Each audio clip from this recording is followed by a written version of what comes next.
It's my pleasure to welcome you to the Clark Howard Show, where our mission is to serve you and empower you so you make better financial decisions in your life. I hope that you're subscribed to our daily newsletters at clark.com and clarkdeals.com. You know what they cost? They're free, but they could make you a lot of money or save you big money. Today, I've got an update on what was a ridiculous debacle at Vanguard and investors that out of nowhere were clobbered with giant tax bills, even though they didn't change a thing. They had not withdrawn their money. Also, travel is a little complicated this summer, and there's a meltdown with the airlines. And I want to tell you how best to protect yourself with what's going on with travel. Some things that are normal strategies in my playbook might not be in yours. You need to adopt them. So Vanguard is basically a credit union for investing owned by its members. And so being that type of organization, a co-op, you'd think that Vanguard would do what was best for all its members. But no, Vanguard did something sneaky, dirty, underhanded, and ended up sticking a lot of its smaller investors with ugly, massive tax bills. What Vanguard did is there's a product you've heard me talk about a lot, a target retirement fund, where if you're not really somebody who's into investing, you get confused by it, whatever, it's a set it and forget it kind of thing. You pick a year closest to when you expect to retire, and you put your money into that year's fund, and there are 5-year cycles. So it could be Target Retirement Fund 2045, 50, 55, whatever. So bunch of companies offer these. Vanguard's claim to fame is, because it's a co-op, they don't have to make money, is that it's cheaper for you. The management fees are much lower than they are with most people. They're 1/5 of the average fee. So this gets complicated, so let me keep it as simple as possible. Vanguard offered a better deal in these funds in the middle of the game to people with big money in them and institutions with big money and all that. And they said, here's what we're going to do. We're going to offer you this better deal if you move to this new class of target retirement fund. And so, of course, they said, hey, wow, this is so much cheaper. We're moving our money.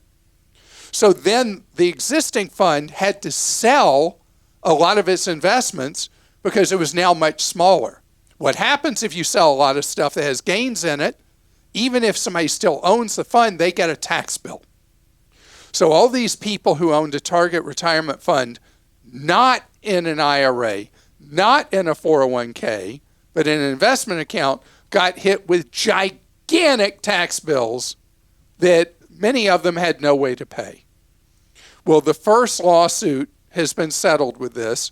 State of Massachusetts, who knows how many dozens or more of these lawsuits there are going to be. And Vanguard settled it, was defiant, shockingly, which surprised me for a co-op to be defiant about how badly it had treated its members. And Vanguard's covering 2/3 of the tax bill of people in Massachusetts. Not good enough, but it's a start. And I hope that this will be a basis of how people are made at least partly good around the country. There's a couple of things in this that I've been thinking about beyond the narrow issue of what happened to the little guy at Vanguard versus how they treated the big guy. And that is, a lot of people aren't really aware about how investments are taxed when you don't have them inside an IRA, a 401k, or some other tax sheltered account. So that's why a target retirement fund in Vanguard failed to say to people, hey, this fund is really only suitable inside a retirement account. Anybody who had these funds inside a retirement account, there was no tax bill from this. It was only the people who had the target retirement funds in a regular investment account. And it's something a lot of people aren't aware of, like people who were on Robinhood, when Robinhood was a big deal, and they were doing all this trading all the time. They could have lost money in a year and still had generated massive tax bills from all the buying and selling, buying and selling, buying and selling. There are a lot of things that if you have them in a regular investment account, a taxable investment account, the tax bills can kill off the gains you might have had otherwise, or much of the gains you might have had otherwise. And so what's really important is for you to know where to have your investments. And another sector where it's like rubbing salt in the wounds, but people that were into crypto, I forget if it's 73% or so of people who invested in crypto lost money in it, at least to this point. The percent losers versus gainers, enormous. And in the midst of all that, with all the trading people were doing in crypto, there could also be big tax bills, even at a time that you lost money. And so this is something that investors are not really as aware of as maybe would be good to know. And that is, when you have investments, where they should be held. And obviously, each year, if you're income eligible, the first investing most any of us should do is in a Roth IRA. Because you can put up to $6,000 a year in it. Unless you're over 50, you can do $7,000. And the money you put in grows tax-free, regardless of what you invest in, and you spend it tax-free. So you don't have to worry about the tax coming to eat you up when you put money in, when you have money in, or when you pull money out later when you're age eligible.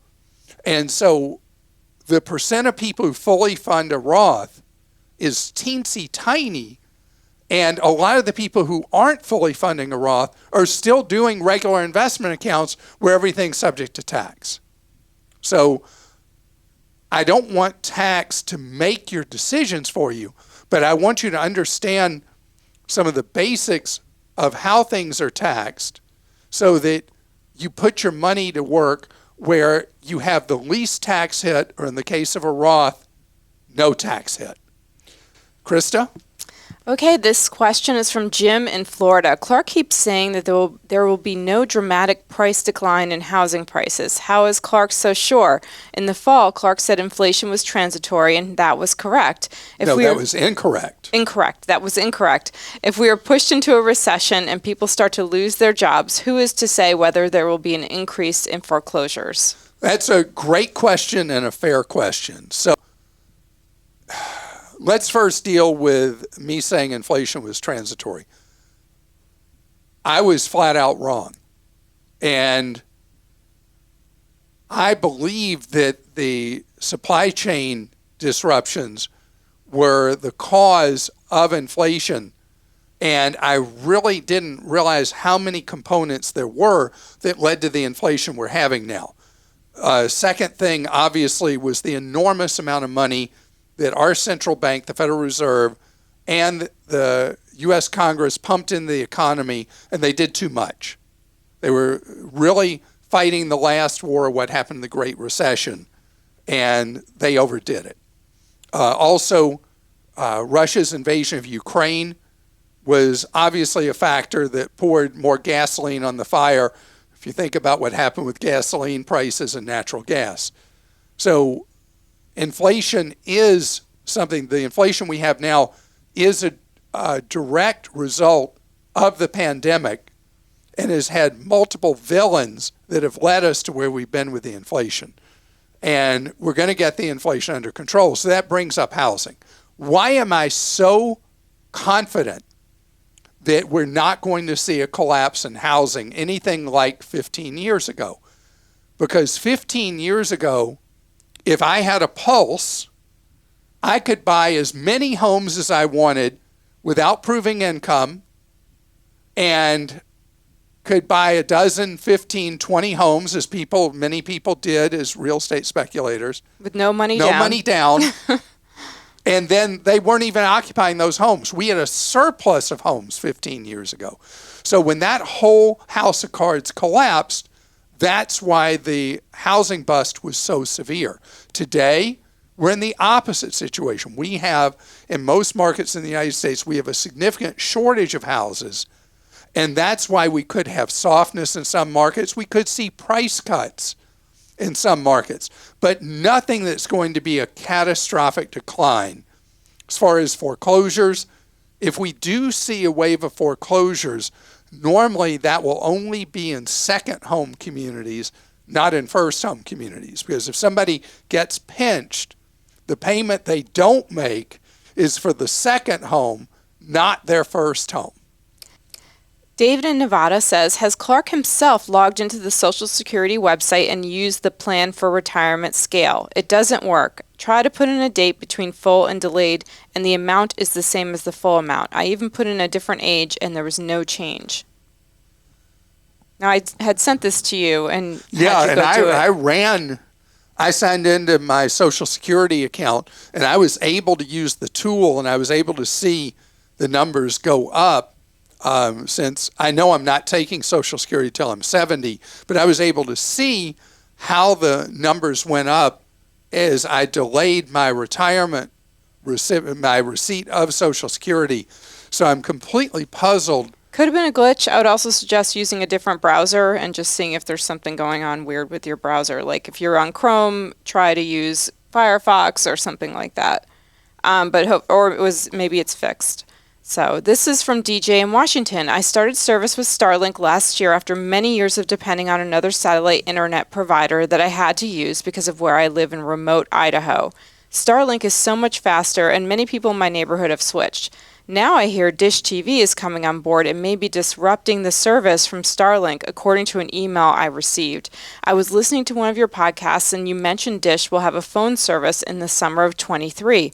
What do you know about a possible Starlink disruption of service because of Dish? So this is a great question and very technical. First of all, Starlink has been something that has been a huge crowd pleaser for people who've been in areas they've not been able to receive internet. And in fact, the government in Ukraine and the military forces in Ukraine say that Starlink is the only reason they've been able to keep Russia at bay from fully taking over the country, because Starlink, when Russia was able to take down internet communications in Ukraine, that military units have been able to have full communication because Elon Musk flew in a ton of these Starlink receiving stations, and they're shocked how good their connections have been. That's why the Russians have been talking so bad about Musk.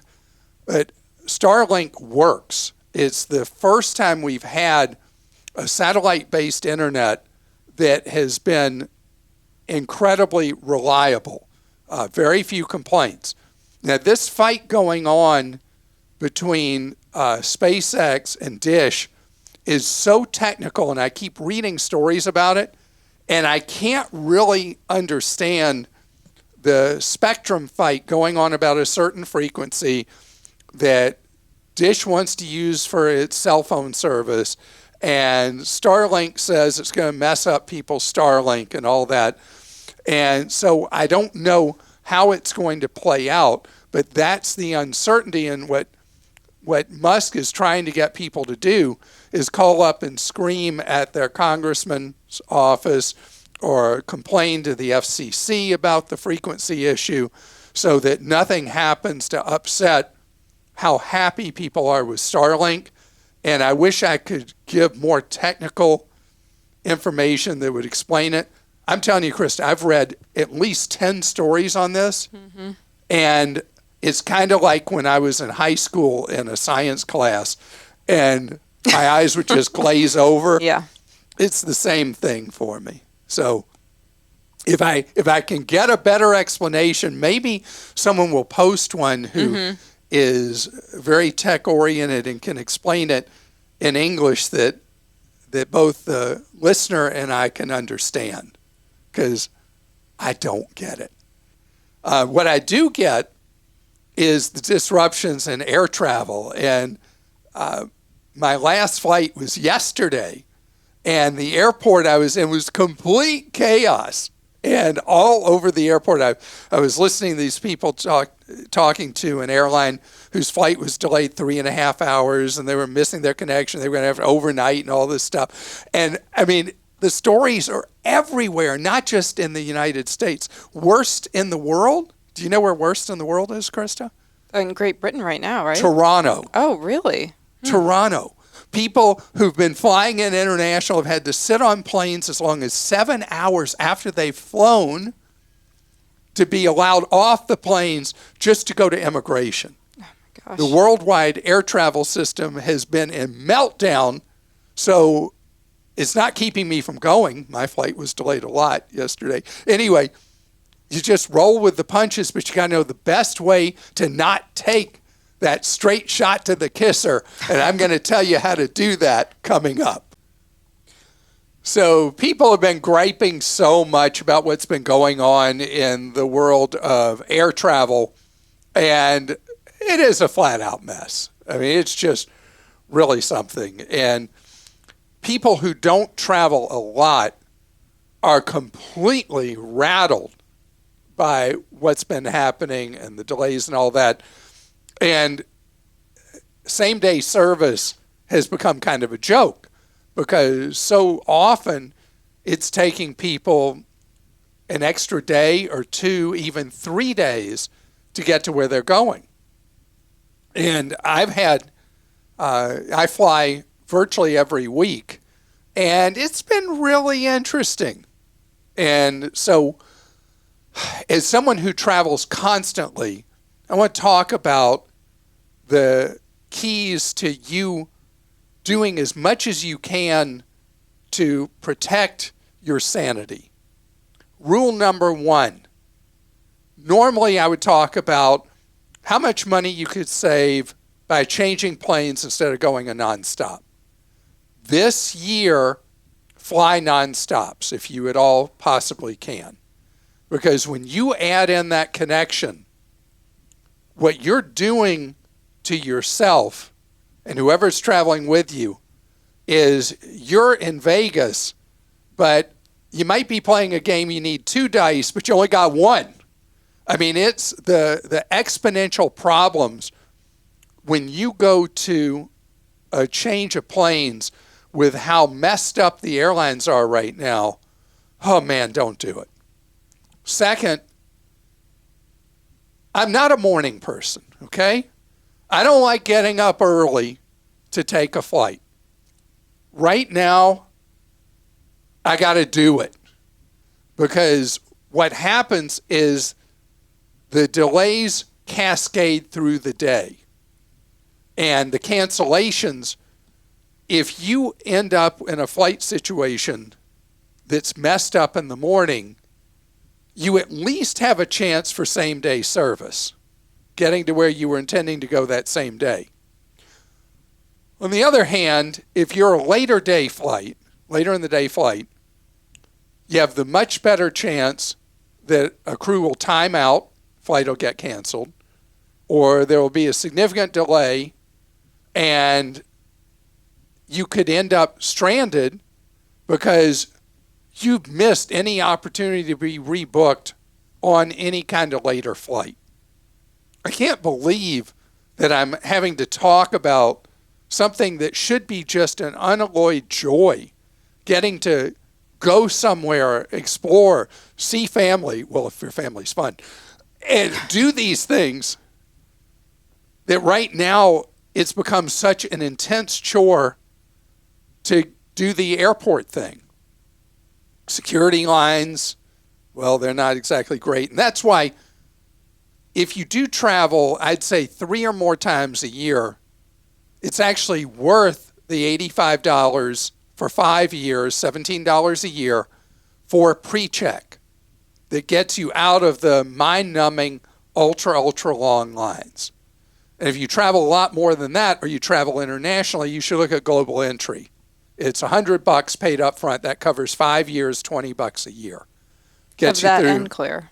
And it gives you, I mean, that Global Entry gives you TSA PreCheck too. A lot of people don't TSA realize PreCheck that. and gets you into expedited immigration lines. Mm-hmm. And then if you travel all the time like I do, then you can really open up the wallet and join Clear. Usually, though, people who join Clear have some kind of status on an airline that gets you a big discount on it. What it does is it gets you in front of the PreCheck line. And so getting the security stuff where it's not going to determine whether you make your flight or not, getting that question mark out of your life is great. I mean, how stupid is it that airlines are telling people to arrive 3 hours before a domestic flight? 3 hours? The flight might be 90 minutes, and they're telling you to get there 3 hours in advance because nobody has their act together? Number 2, do not check a bag. Don't do it. Your husband will only fly checking a bag. Have you been Correct. able? Huh? No, he checks. Yeah. Even now. Oh, yes. What's he thinking right now? He just hates the idea. He hates the whole like travel crowded thing, like the whole thing, and he hates dragging his bag through the airport. So. Okay. Well. Okay. So I can't wait for the story about how he got separated from his bag. Oh, don't say it. And Delta got so much publicity about flying an empty plane from London back to Detroit, I think it was, with 1,100 bags that had been lost and separated from their customers in Europe. And they flew them back to the U.S., had a team sort them and send them in the United States to wherever they were supposed to go. If you just travel with one regulation size carry-on and you have it only if you're a flake and you leave it on the plane like you and I once did when we were on a work trip and we left a bag on the plane. That was not our best move. No. Anyway, as long as you remember your bag that you put in the overhead bin, you're fine. That was a small bag too. It wasn't like a, suitcase. Well, each of us thought the other was getting it, and so that was fun. That was pretty bad. It was a computer. Anyway, point is, checking a bag right now, you gotta hate yourself to check a bag because you lose so much flexibility. So the airline cancels your flight or whatever, you're trying to get on another one, but your bag's there. This happened to my middle brother. He and his wife were flying from Cleveland to New York with a plane change in Baltimore. They got to Baltimore, their flight's canceled to go to New York. They can't go on another one because they can't let them fly because they don't have their bags. They don't get their bags for 9 days. They ended up not being able to go to New York. They fly back home, and they don't have their stuff for 9 days. And my brother said Neil said he's never checking a bag again, no matter what. He's done with it because you lose all that flexibility. And let me tell you, it's a lot nicer when you have just that one bag because you have to be much more thoughtful and careful how you pack. And there are a million things, bloggers and videos on YouTube and all kinds of stuff people have posted, how to get through a 2-week trip with a carry-on bag only. I know that sounds like a crazy thing, but anyway, you can do it. Europe. Okay, so Europe is a mixed bag right now because Europe, the euro has lost value, huge amount of value because of Russia's invasion of Ukraine. And so the euro is now at parity with the dollar. At one time it was $1.60 for 1 euro. Now it's at parity, which means everything in Europe is deeply on sale for us. But then the European airports are having more problems than our airports are having. So I know it's weird, but even for a European trip, I want you to go carry on. You can't think about all that stuff I was talking about with domestic, going nonstop, first flight of the day and all that. You just got to be prepared that when things go wrong, you don't lose your mind. You just roll with it. You got to just, if you're not somebody who the water normally rolls off your back, maybe you shouldn't go right now. But if you can get your mindset where you just say, hey, look, we got stuck in Europe another 2 days. Well, we didn't get to see this. We didn't get to see that. You just go do it. It's such an opportunity right now that it's really, really worth it if you can put up with the difficulties in the European airports, that you go for it. Now, a lot of the smaller European airports aren't having the same problems the biggest European airports are having. Amsterdam having the worst problems in Europe. Dublin's having a terrible time. London Heathrow, London Gatwick. There are a handful of airports that are having a really hard time. If you can avoid the ones that are in full meltdown, your trip is easier. What's the meltdown? Immigration, security, checking in. All three of those things. It's a trifecta of misery in these European airports that are having a big problem. But if you can look at other places to fly in Europe, and you can really have that attitude, que sera, sera, you're going to be fine. Because it'll all work out. If you're going on a cruise, I mentioned this 2 months ago. I'm going to mention it again. If you're going on a cruise that you cannot drive to if your plane ends up not going and make the ship, you need to build in extra days to get to the ship. I'm talking U.S. domestic.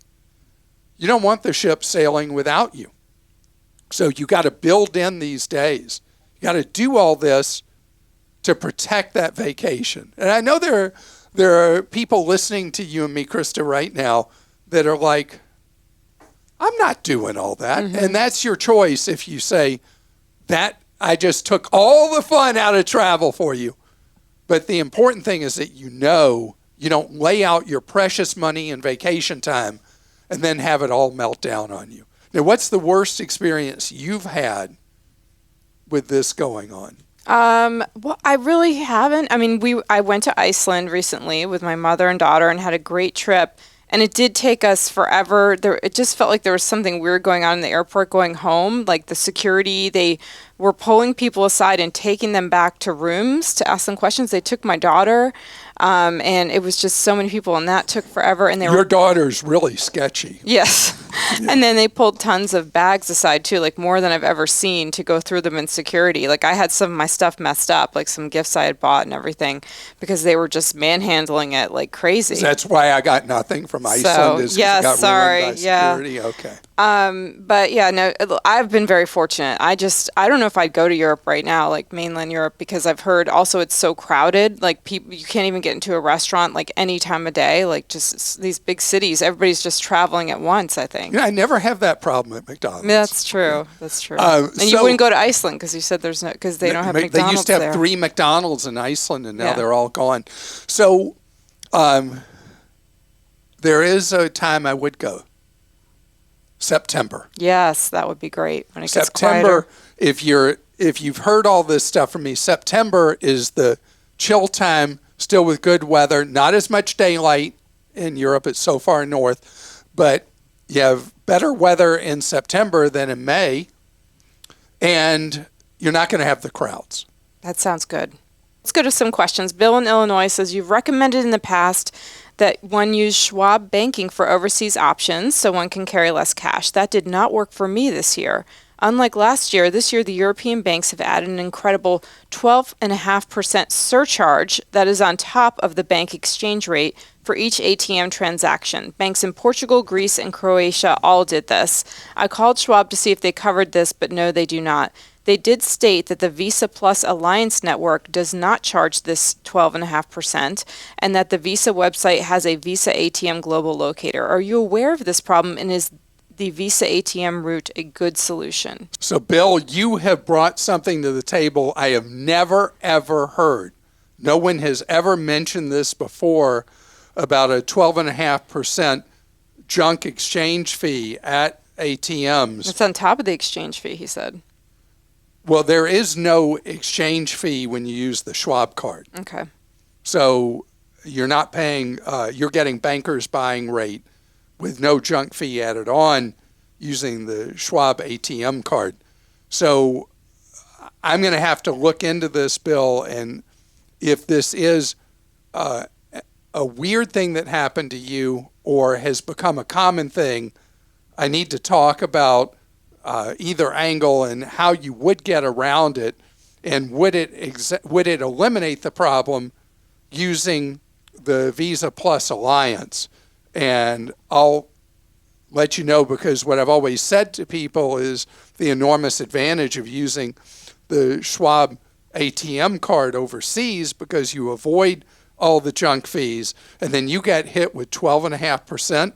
That is a stunner. Brutal. This is from Annette in Oklahoma. I rented a car in June. Upon returning the car, I was told there was damage caused by me. I had to quickly get to my gate at the airport, but I was told they would follow up with me later. After getting to my gate, I went back to photos of the car I took prior to the rental. The damage was already there, and the phone has a timestamp which verifies the damage was pre-existing. I sent the rental company all of that info. They have responded and stated that I am still contractually responsible per the rental agreement to cover the damage, without making any reference to my photo. I've since learned this is a rampant practice, and I would like Clark to warn his listeners.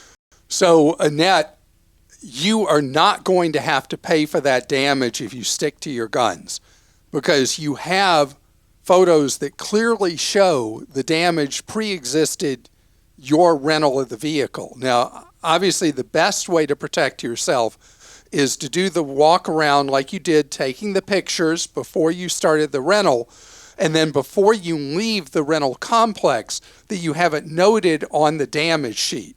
That is ultimately your get out of jail free card, is having that. But you have important evidence that is irrefutable. There's no way you'd be able to change the dating of photos in Google Photos or in Apple Photos. And so it's clear that the damage did pre-exist, and you did the important thing by taking those pictures before you left. It would have been better if you had had them noted, but the fact that you have proof is extremely important. Now, the 3 car rental companies, there are only 3 now, even though you see 9 or 10 different brands. They're all owned by Avis, Enterprise, or Hertz, and they all own multiple brands. And this is a problem with all 3 companies, where they try to hold you responsible for damage you didn't cause. You need to continually write this car rental company, and I wouldn't just do email. You need to send, I'd send certified mail, and you stay tough. Do not, under any conditions, Annette, roll over and pay money that you do not owe for that car rental. I'd post it on social too. I'd post my picture and just say I'm being, just politely. That's a brilliant idea too. The car rental companies don't like negative publicity.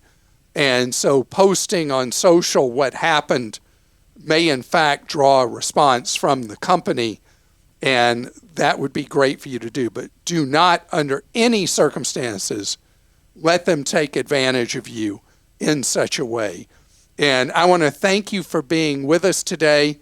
Annette, please stay in touch with us and let us know how you do in your fight with the car rental company.